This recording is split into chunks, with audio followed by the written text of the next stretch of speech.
दोस्तों, मैं आया हूं महाराणा प्रताप के किले को और आज मैं बताऊंगा महाराणा प्रताप की शौर्य गाथा। तो वीडियो को पूरा देखें और चैनल को सब्सक्राइब कर लीजिए। मेवाड़ की माटी और वीरता का सूर्योदय। 16वीं शताब्दी का भारत एक बड़े बदलाव के दौर से गुजर रहा था। उत्तर में मुगल साम्राज्य की जड़ें गहरी हो रही थीं। एक एक कर राजपूताना की रियासतें दिल्ली के सामने नतमस्तक हो रही थीं। लेकिन अरावली की गोद में बसा मेवाड़ अपनी स्वतंत्रता और स्वाभिमान की मशाल जलाए बैठा था। इसी स्वाभिमान की रक्षा के लिए 9 मई 1540 को कुंभलगढ़ के दुर्ग में एक ऐसे व्यक्तित्व का जन्म हुआ जिसकी गर्जना सदियों तक गूंजने वाली थी। राणा उदय सिंह और महारानी जयवंताबाई के घर जन्मे इस बालक का नाम रखा गया प्रताप। प्रताप का बचपन महलों की चकाचौंध में नहीं बल्कि अरावली की ऊंची नीची पहाड़ियों और घने जंगलों में बीता। उनकी माता जयवंताबाई एक धर्मनिष्ठ और साहसी महिला थीं। उन्होंने नन्हे प्रताप को बचपन से ही रामायण और महाभारत की वीरतापूर्ण कथाएं सुनाईं। उन्होंने प्रताप के मन में यह बात बैठा दी कि राजा का धर्म केवल शासन करना नहीं बल्कि अपनी प्रजा और मातृभूमि की मर्यादा की रक्षा करना है। प्रताप ने अपनी प्रारंभिक शिक्षा युद्ध के मैदानों और भीलों की बस्तियों में प्राप्त की। अरावली के भील समुदाय के लोग प्रताप को अपनी संतान की तरह प्यार करते थे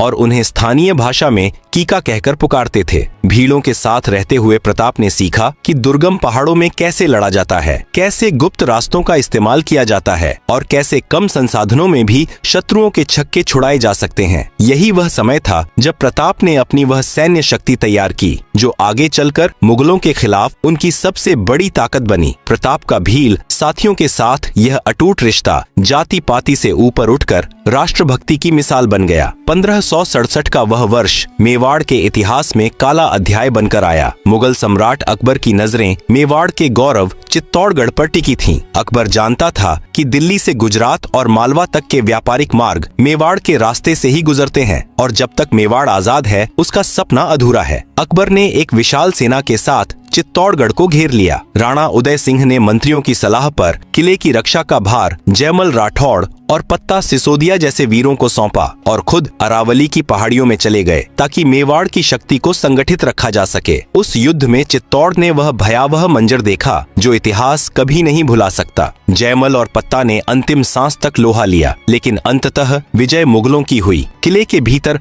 हजारों राजपूत वीरांगनाओं ने अपनी मर्यादा के लिए जौहर की अग्नि में खुद को समर्पित कर दिया। अकबर ने किले पर अधिकार करने के बाद 30,000 निर्दोष नागरिकों के कत्लेआम का आदेश दिया। युवा प्रताप ने अपनी आंखों से चित्तौड़गढ़ का पतन और अपनी प्रजा का लहू देखा था। इस घटना ने उनके हृदय में मुगलों के प्रति कभी न खत्म होने वाले विद्रोह की ज्वाला जला दी। 1572 में राणा उदय सिंह की मृत्यु के बाद मेवाड़ एक संकटपूर्ण मोड़ पर खड़ा था। उदय सिंह ने अपनी प्रिय रानी धीरबाई के प्रभाव में आकर अपने छोटे बेटे जगमाल को उत्तराधिकारी घोषित कर दिया था। लेकिन मेवाड़ के सामंत और जनता जानते थे कि मुगलों के इस भीषण संकट काल में राज्य की बागडोर केवल प्रताप जैसा वीर ही संभाल सकता है। गोगुंदा की पहाड़ियों में होली के दिन मेवाड़ के सरदारों ने जगमाल को सिंहासन से हटाकर प्रताप का राज्याभिषेक किया। सिंहासन पर बैठते समय प्रताप के पास न तो बड़ा खजाना था न ही सुरक्षित राजधानी। चित्तौड़ पहले ही छीन लिया गया था लेकिन प्रताप के पास था मेवाड़ का स्वाभिमान। उन्होंने उसी समय एक ऐतिहासिक शपथ ली, जब तक मैं चित्तौड़गढ़ को वापस मुक्त नहीं करा लेता मैं सोने चांदी की थालियों में भोजन नहीं करूंगा, कोमल बिस्तरों पर नहीं सोऊंगा और महलों में निवास नहीं करूंगा। उन्होंने पत्तों की थाली में खाना स्वीकार किया और घास के बिस्तर पर सोना शुरू कर दिया। मेवाड़ का वह राजकुमार अब महाराणा प्रताप बन चुका था जिसने अपनी विलासिता को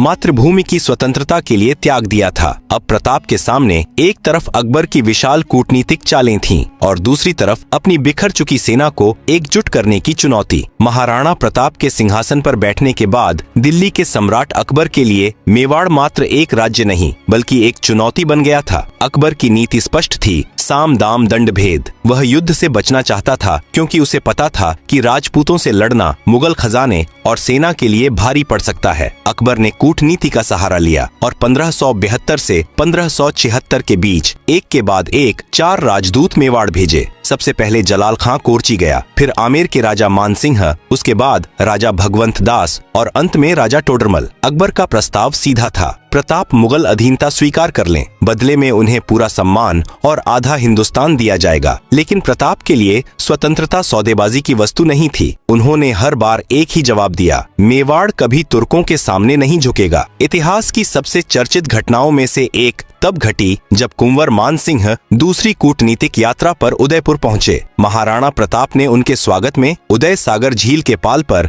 एक शाही भोज का आयोजन किया। लेकिन जब भोजन का समय आया तो महाराणा खुद वहां मौजूद नहीं थे। उन्होंने अपने पुत्र कुंवर अमर सिंह को मानसिंह की सेवा में भेज दिया। मानसिंह ने हैरान होकर पूछा, महाराणा कहाँ हैं? मैं उनके बिना भोजन शुरू नहीं करूंगा। अमर सिंह ने विनम्रता से उत्तर दिया, महाराणा के सिर में दर्द है, इसलिए वह नहीं आ सके। मानसिंह चतुर थे, वह समझ गए कि यह सिर दर्द शारीरिक नहीं बल्कि कूटनीतिक है। महाराणा उस राजपूत राजा के साथ बैठकर भोजन नहीं करना चाहते थे जिसने अपनी बेटियों का विवाह मुगलों से करके अपनी मर्यादा बेच दी थी। मानसिंह आग बबूला हो गए और बोले, मैं यह सिर दर्द समझता हूँ। कह देना महाराणा से कि अब अगली मुलाकात युद्ध के मैदान में होगी और मैं ही उनके सिर दर्द की दवा लाऊंगा। जाते जाते उन्होंने व्यंग्य किया तो पीछे से मेवाड़ी सरदारों ने गर्जना की, अगली बार आओ तो अपने फूफा अकबर को भी साथ लाना। कहा जाता है कि मानसिंह के जाने के बाद महाराणा ने उस स्थान को गंगा जल से धुलवाया ताकि वह अपवित्रता मिट सके। इस घटना ने अकबर के स्वाभिमान को गहरी चोट पहुंचाई और युद्ध का नगाड़ा बज गया। अकबर ने मानसिंह और आसफ खान के नेतृत्व में करीब 80,000 की विशाल सेना मेवाड़ की ओर रवाना की। मुगलों के पास तोपखाना था, उन्नत बंदूकें थीं और हाथियों की एक बड़ी फौज थी। इसके विपरीत महाराणा प्रताप के पास मात्र 20,000 सैनिक थे, जिनमें राजपूतों के साथ साथ उनके वफादार भील योद्धा भी शामिल थे।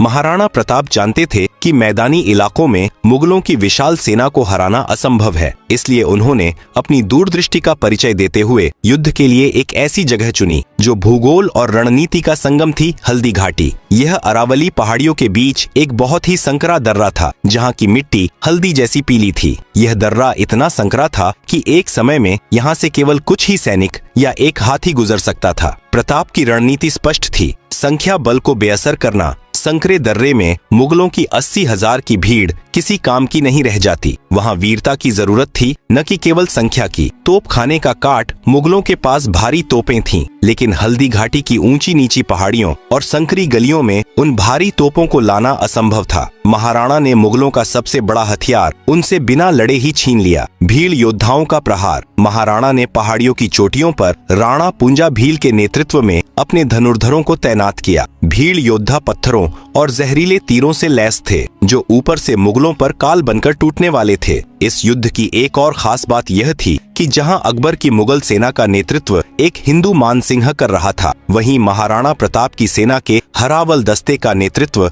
एक मुस्लिम पठान हकीम खां सूरी कर रहा था। हकीम खां सूरी शेरशाह सूरी के वंशज थे और मुगलों के कट्टर दुश्मन थे। उन्होंने अपनी आखिरी सांस तक महाराणा का साथ निभाने का वादा किया था। महाराणा की सेना में कृष्णदास चूंडावर, रामदास राठौड़ और ग्वालियर के राजा रामशाह तोमर जैसे दिग्गज भी अपने बेटों के साथ मातृभूमि की रक्षा के लिए खड़े थे। महाराणा प्रताप खुद भी युद्ध के लिए तैयार थे। 7 फीट 5 इंच की कदकाठी, 80 किलो का भाला, 208 किलो का वजन, कवच और शस्त्रों सहित लेकर जब वह अपने प्रिय घोड़े चेतक पर सवार हुए तो साक्षात महाकाल का रूप लग रहे थे। 18 जून 1576 की सुबह अरावली की शांत वादियों में युद्ध का बिगुल बजने वाला था। एक तरफ साम्राज्य का विस्तार करने वाला जुनून था तो दूसरी तरफ अपनी माटी को किसी भी कीमत पर आजाद रखने का संकल्प। 18 जून 1576 की सुबह जब सूरज की पहली किरणें हल्दी घाटी के दर्रे पर पड़ीं तो अरावली की शांत वादियां हर हर महादेव और अल्लाहू अकबर के नारों से गूंज उठीं। महाराणा प्रताप की सेना का नेतृत्व पठान हकीम खां सूरी कर रहे थे। उन्होंने मुगलों के हरावल दस्ते पर इतनी तेजी से हमला किया कि मुगल सेना संभल ही नहीं पाई। संकरे दर्रे में मुगलों की भीड़ एक दूसरे के ऊपर गिरने लगी। मेवाड़ी तलवारों की धार इतनी तेज थी कि मुगल इतिहासकार बदायूनी, जो खुद वहां मौजूद था, उसने लिखा, राजपूतों के हमले ने हमारे सैनिकों को भेड़ बकरियों की तरह खदेड़ दिया। मैदान ए जंग में जब घोड़ों का मुकाबला चल रहा था तब महाराणा ने अपने सबसे शक्तिशाली हाथी राम प्रसाद को मैदान में उतारा। राम प्रसाद इतना साहसी था कि उसने अकेले ही मुगल सेना के कई हाथियों को मार गिराया। अकबर ने राम प्रसाद को पकड़ने के लिए अपने 7 हाथियों को एक साथ भेजा। अंततः राम प्रसाद का महावत मारा गया और वह मुगलों द्वारा पकड़ लिया गया। इतिहास गवाह है कि इस हाथी ने मुगलों की कैद में जाने के बाद अन्न जल त्याग दिया। अकबर ने उसे पीर प्रसाद नाम दिया और उसे बहलाने की बहुत कोशिश की, लेकिन महाराणा के उस वफादार हाथी ने 18 दिनों के बाद अपने प्राण त्याग दिए, पर मुगलों का दाना नहीं खाया। अकबर ने तब कहा था, जिस राजा का हाथी भी मेरे सामने सिर नहीं झुकाता, उस महाराणा को मैं कैसे झुका पाऊंगा। दोपहर होते होते युद्ध अपने चरम पर पहुंच गया। चारों ओर धूल और लहू का साम्राज्य था। इसी बीच महाराणा प्रताप की नजर मर्दाना हाथी पर सवार कुंवर मान सिंह पर पड़ी। महाराणा ने अपने घोड़े चेतक को एड़ी लगाई और वह बिजली की गति से मुगल सेना की पंक्तियों को चीरते हुए सीधे मान सिंह के हाथी के सामने पहुंच गया। यहाँ वह चमत्कार हुआ जो विश्व के युद्ध इतिहास में विरल है। चेतक ने अपने पिछले पैरों पर खड़े होकर अपने अगले दोनों पैर मान सिंह के हाथी के मस्तक पर टिका दिए। महाराणा प्रताप ने अपनी पूरी शक्ति से 80 किलो का भाला मान सिंह की ओर फेंका। मान सिंह फुर्ती से हाथी के हौदे में छिप गया। भाला हाथी के महावत को चीरता हुआ निकल गया। इसी अफरा तफरी में मान सिंह के हाथी की सूंड में बंधी जहरीली तलवार से चेतक का एक पिछला पैर बुरी तरह कट गया। महाराणा प्रताप अब मुगल सेना के बीचों बीच घिर चुके थे। चेतक जख्मी था और हजारों मुगल सैनिक महाराणा को खत्म करने के लिए उनकी ओर लपक रहे थे। मेवाड़ का सूर्य अस्त होता देख बड़ी सादड़ी के झाला मान सिंह तुरंत महाराणा के पास पहुँचे। उन्होंने देखा कि महाराणा का बचना मेवाड़ के लिए जरूरी है। झाला मान सिंह ने महाराणा से कहा, हुकुम आप तुरंत रणक्षेत्र छोड़ दें, मेवाड़ को आपकी जरूरत है। आपके सिर का राजकीय छत्र मुझे दे दें। महाराणा पहले तो तैयार नहीं हुए, लेकिन मेवाड़ की रक्षा के लिए उन्हें भारी मन से पीछे हटना पड़ा। झाला मान सिंह ने राजकीय छत्र अपने सिर पर रख लिया और मुगलों की ओर गरजे। मुगल सेना को लगा कि यही महाराणा प्रताप हैं। पूरी मुगल फौज झाला पर टूट पड़ी। उन्होंने हजारों मुगलों को मौत के घाट उतारने के बाद वीर गति प्राप्त की, लेकिन महाराणा को सुरक्षित निकलने का समय दे दिया। चेतक का एक पैर कटा हुआ था। वह लहूलुहान था, लेकिन उसकी निष्ठा अडिग थी। वह अपने स्वामी को पीठ पर लादे हुए 3 पैरों पर दौड़ता रहा। पीछे कुछ मुगल सैनिक लगे हुए थे। रास्ते में एक 22 फीट चौड़ा पहाड़ी नाला आया। एक स्वस्थ घोड़े के लिए भी इसे पार करना मुश्किल था, लेकिन चेतक ने अपनी आखिरी सांसों को समेटा और एक ऐसी छलांग लगाई जिसने उसे अमर कर दिया। वह नाला पार कर गया, लेकिन दूसरी ओर पहुंचते ही उसके शरीर ने जवाब दे दिया। महाराणा प्रताप ने देखा कि उनका सबसे प्रिय साथी, जिसने अनगिनत युद्धों में उनकी जान बचाई थी, अब उनकी गोद में अंतिम सांस ले रहा था। उसी समय महाराणा के भाई शक्ति सिंह, जो अकबर की सेना में थे, उनका हृदय परिवर्तन हो गया। उन्होंने अपने भाई का पीछा कर रहे मुगल सैनिकों को मार गिराया और अपना घोड़ा महाराणा को दिया। महाराणा प्रताप के जीवन का वह सबसे दुखद क्षण था जब उन्होंने अपनी आंखों के सामने चेतक को प्राण त्यागते देखा। आज भी हल्दी घाटी में चेतक का स्मारक उस अटूट वफादारी की याद दिलाता है। हल्दी घाटी का यह युद्ध न तो अकबर जीत पाया और न महाराणा हारे। अकबर का लक्ष्य महाराणा को पकड़ना या मारना था, जिसमें वह पूरी तरह विफल रहा। दर्रे से निकलकर महाराणा ने अब मुगलों के खिलाफ एक ऐसा युद्ध शुरू किया जिसने दिल्ली की सल्तनत को हिलाकर रख दिया। हल्दी घाटी का युद्ध समाप्त नहीं, बल्कि एक लंबे संघर्ष की शुरुआत थी। भले ही मुगल सेना ने गोगुंदा और कुछ किलों पर कब्जा कर लिया था, लेकिन वे महाराणा प्रताप के हौसलों को नहीं कैद कर सके। महाराणा ने अपनी राजधानी पहाड़ों के बीच चवंड को बनाया और मुगलों के खिलाफ छापामार युद्ध छेड़ दिया। वे अरावली की पहाड़ियों में एक अदृश्य शक्ति बन गए थे। कभी रात के अंधेरे में मुगल चौकियों पर हमला करते, तो कभी उनकी रसद सामग्री लूट लेते। मुगलों के लिए अब मेवाड़ के जंगलों में कदम रखना भी मौत को दावत देने जैसा था। पहाड़ों में जीवन बहुत कठिन था। महाराणा प्रताप अपनी पत्नी और बच्चों के साथ दर दर भटक रहे थे। महलों में रहने वाले राजकुमार अब नंगे पैर पत्थरीले रास्तों पर चल रहे थे। इतिहास में एक मर्मस्पर्शी प्रसंग आता है कि एक बार महाराणा का परिवार कई दिनों से भूखा था। घास के बीजों से रोटियां बनाई गईं, लेकिन जैसे ही उनकी बेटी खाने लगी, एक जंगली बिलाव रोटी छीनकर भाग गया। अपनी संतान की भूख और पीड़ा देख एक पल के लिए महाराणा का मन विचलित हुआ। कहा जाता है कि उस समय बीकानेर के कवि पृथ्वीराज राठौड़ ने एक पत्र लिखकर महाराणा के भीतर की सोई हुई ज्वाला को फिर से जगा दिया। महाराणा ने फिर गर्जना की, मैं घास की रोटी खा लूंगा, लेकिन इस मिट्टी की मर्यादा कभी नहीं बेचूंगा। संघर्ष लंबा था और सेना को संगठित करने के लिए धन की भारी कमी थी। महाराणा प्रताप चित्तौड़ को मुक्त कराने के लिए व्याकुल थे, लेकिन खजाना खाली था। इसी कठिन समय में मेवाड़ के प्रधानमंत्री भामाशाह उनके पास पहुंचे। भामाशाह ने अपनी और अपने पूर्वजों की पूरी उम्र की कमाई महाराणा के चरणों में रख दी। यह राशि इतनी विशाल थी कि उससे 25,000 सैनिकों की सेना का खर्च 12 वर्षों तक उठाया जा सकता था। महाराणा की आंखों में आंसू आ गए। भामाशाह के इस त्याग ने मेवाड़ को फिर से लड़ने की शक्ति दी। आज भी दानवीर शब्द भामाशाह के बिना अधूरा माना जाता है। 1582 का वह वर्ष मेवाड़ के गौरव की वापसी का वर्ष था। महाराणा प्रताप ने अपनी नई संगठित सेना के साथ मुगलों के सबसे बड़े केंद्र दिवेर पर हमला किया। दिवेर का नेतृत्व अकबर का चाचा सुल्तान खान कर रहा था। इस युद्ध में महाराणा प्रताप और उनके पुत्र कुंवर अमर सिंह ने वीरता का वह प्रदर्शन किया जिसे सुनकर आज भी रोंगटे खड़े हो जाते हैं। युद्ध के दौरान कुंवर अमर सिंह ने सुल्तान खान पर इतनी शक्ति से भाला फेंका कि भाला सुल्तान खान के कवच को चीरते हुए उसके शरीर को पार कर गया और सीधे घोड़े के शरीर में धंस गया। घोड़ा और सवार दोनों एक ही झटके में निर्जीव होकर जमीन में गड़ गए। उधर महाराणा प्रताप ने अपनी एक ही तलवार के वार से मुगल सेनापति बहलोल खान को उसके घोड़े समेत 2 हिस्सों में काट दिया। मुगलों में ऐसा खौफ फैला कि वे रण क्षेत्र छोड़कर भाग खड़े हुए। इतिहासकारों ने इस युद्ध को मेवाड़ की बहुत बड़ी जीत कहा है। दिवेर की जीत के बाद महाराणा प्रताप ने एक एक कर मुगलों की 36 चौकियों को उखाड़ फेंका। देखते ही देखते उन्होंने उदयपुर, कुंभलगढ़ और गोगुंदा समेत मेवाड़ के अधिकांश हिस्से को मुगलों से वापस छीन लिया। केवल चित्तौड़गढ़ और मांडलगढ़ ही मुगलों के पास बचे थे। अकबर ने अंततः हार मान ली और महाराणा के विरुद्ध